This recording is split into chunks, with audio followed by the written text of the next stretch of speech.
And welcome back. This is a look inside the Senate Hart Building in D.C. I was there last week when the annual Armenian genocide commemoration event was taking place. This upcoming Wednesday will mark the 104th anniversary of the Armenian genocide. Now, earlier this week, the Italian parliament is the latest to recognize the evil events as a genocide.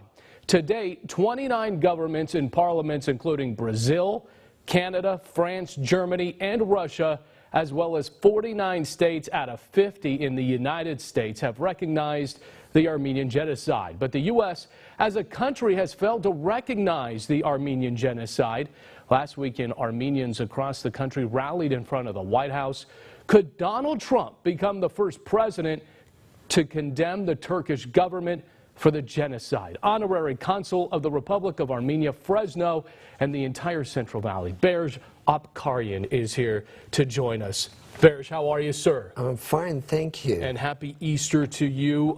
First and foremost, just your thoughts of, once again, meeting in D.C., the leaders of the Armenian communities around the world once again meeting to try to get this to Congress. Will it happen?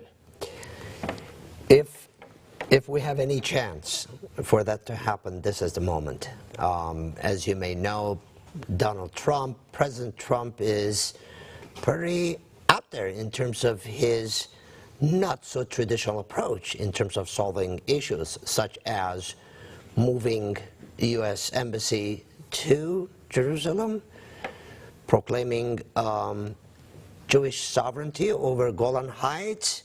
So I think those are real aspects of how he conducts business. He's not a traditional politician.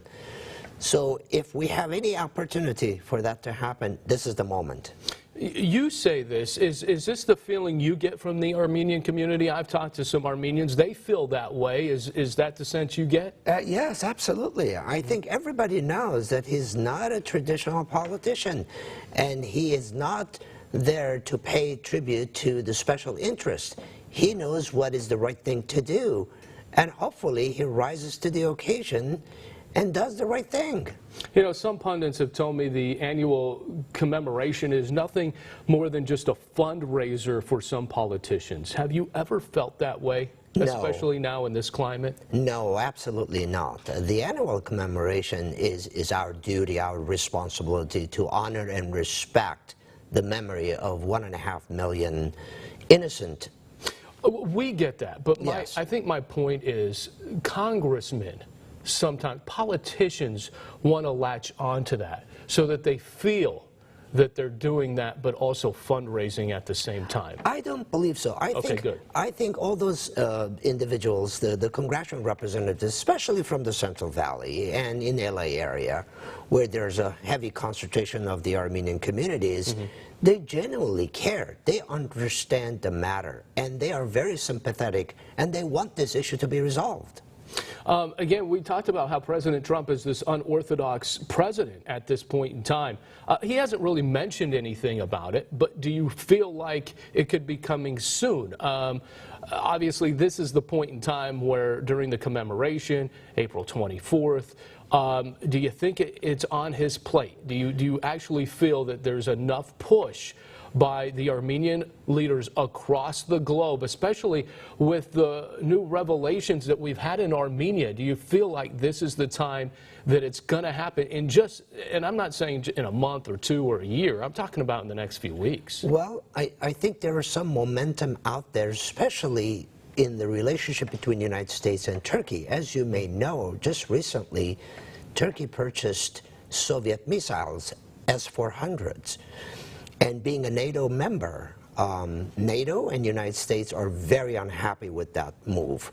And Turkey is insisting on bringing it over and perhaps down the line use it, who knows. So the United States has demonstrated such dismay over this issue. So that relationship, the change in that equation could cause a major friction, which could trigger President Trump to act, and act in the right side of the history, not to favor us over any other nation, to do the right thing.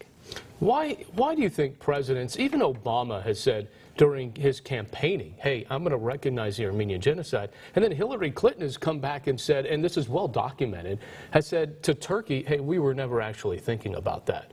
That is something I think the Armenian community continues from president after president and says, hey, look, you can't deny history and what happened here. All we can do is learn from it. We have been let down so many times, and we know the difference between campaign and holding the office.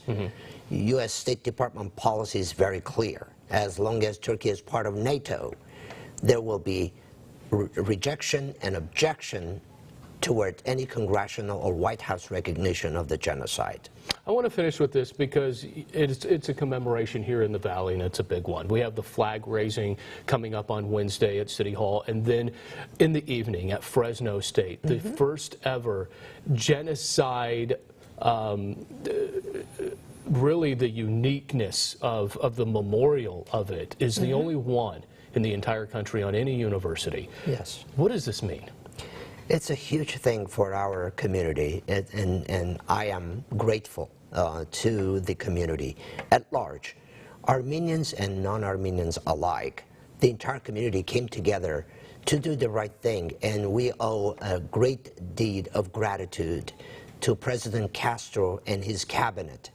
Without his leadership, this would have never happened. So I owe him personally a major gratitude because he really stepped up, and he always says, I did the right thing, and he's proud of what he did. It stood the right side of the equation, and that monument is going to be there for generations to come. All right, Bears, we thank you so much for coming in, and happy Easter to you, and we'll see you on Wednesday. Thank you. All right.